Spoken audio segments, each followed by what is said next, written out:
This has to be one of the greatest David versus Goliath stories in business history. Seriously, it's the story of how one man, with basically just a homemade formula and a bicycle, didn't just go up against a global giant, he completely rewrote the playbook for an entire industry. I mean, it sounds impossible, right? In one corner you've got Hindustan Unilever, this massive multinational corporation with a practically bottomless budget. And in the other corner, a government chemist selling detergent from his bicycle? So how on earth did the underdog win?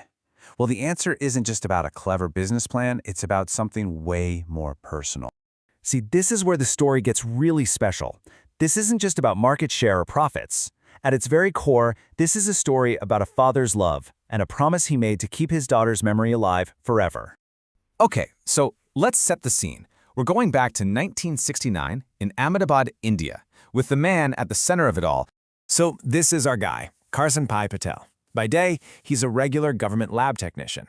But his real work, man, that started after hours, in a tiny 100-square-foot backyard. And his motivation wasn't money, it was a promise. After the unthinkable happened, and he tragically lost his daughter, Nirupama, he made a vow to make her nickname, Nirma, immortal. So every single evening, he'd load up his bicycle and sell his homemade detergent door to door. Now, to really get why this was such a big deal, you have to look at the prices back then. Detergent was basically a luxury item. Whole surf cost 13 rupees a kilo. For an average family, forget about it. Karsanbhai sold his for just 3 rupees. He wasn't just undercutting a competitor, he was creating a brand new market for millions of people. Door-to-door sales were working, but to really make his daughter's name immortal, Karsanbhai needed something bigger, a revolution.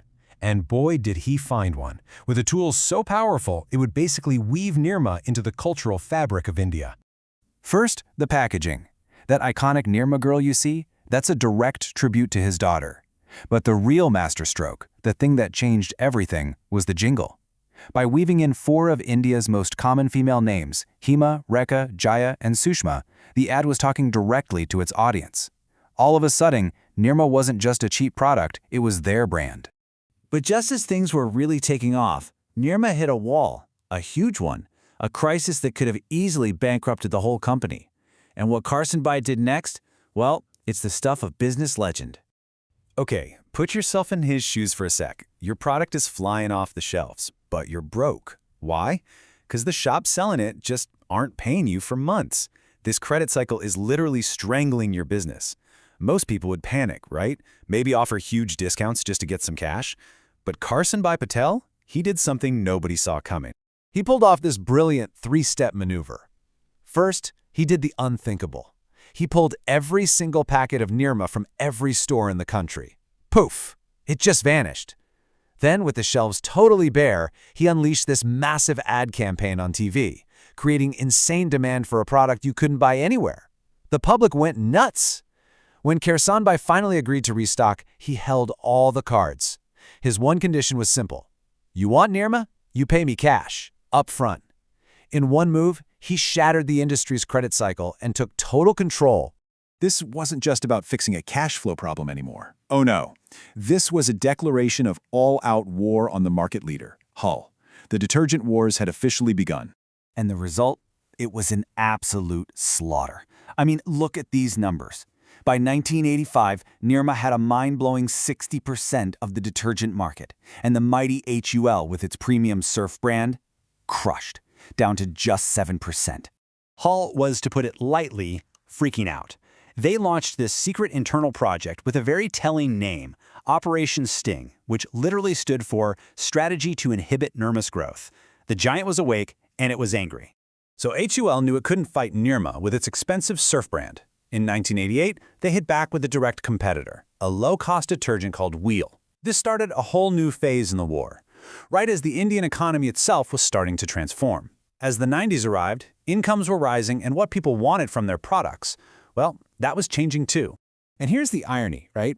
The very thing that made Nirmala a star, its value for money vibe, started to become a problem. As people got wealthier, they wanted to upgrade to brands that felt more aspirational. Suddenly, cheap wasn't a good thing anymore. The company also kind of missed the boat on innovations, like detergents for the growing number of washing machines, and its efforts to branch out into things like toothpaste just didn't work out. So you might think, okay, this is where the story ends for Nirma. Nope, Not even close. The company was about to make a pivot so huge nobody could have predicted it. This is the final and, honestly, the most surprising act of the whole story. All right, to get what happens next, we need to talk about a business term, backward integration. Sounds fancy, but it's super simple. It just means instead of buying your raw materials from someone else, you start making them yourself. It gives you total control over your costs and your supply. And that is exactly what Karsanbhai did. His obsession with keeping costs low led him to start making his own raw materials, especially this key chemical called soda ash. And he didn't just get good at it. Nirma became one of the biggest producers of soda ash in the world. Think about that. The guy who started on a bicycle is now a global chemicals industrialist. But wait, the biggest move was still to come, and it involved this absolutely staggering number: $1.4 billion. That's what Nirma paid to buy the entire massive cement business of Lafarge India. With one single deal, the company just completely transformed. It went from a consumer brand to this industrial juggernaut in construction and chemicals. It's the ultimate evolution, right? From a bicycle to billion-dollar deals. So when you look at Nirma today, what do you see? You see an industrial giant. You see the prestigious Nirma University. And most of all, you see this incredible symbol of Indian entrepreneurship, proof of what one person can do against all odds. And hey, for the people who believed in him early on, get this. If you had invested just 1,000 rupees back in Nirma's 1994 IPO, today, you'd be sitting on crores. An absolutely unbelievable return that mirrors the company's own wild ride. But you know, in the end, after all the market wars and the billion-dollar deals, the story comes right back to where it all began. The entire empire, the factories, the university, the industrial power, it was all built on a simple promise from a father to his daughter, to make her name, Nirma, immortal. And he absolutely did. Which kind of leaves us with one last question, doesn't it?